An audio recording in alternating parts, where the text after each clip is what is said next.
அவையில் புகழும் வளர்ந்ததடி. உன் கண்ணில் நீர் வழிந்தால் என் நெஞ்சில் உதிரம் கொட்டுதடி.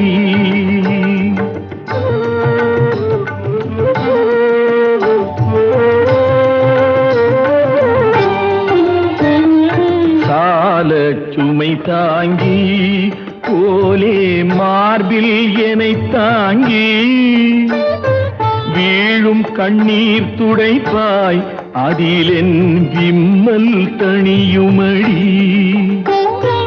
ஆலம் விழுதுகள் போல் உறவு ஆயிரம் வந்தும் என்ன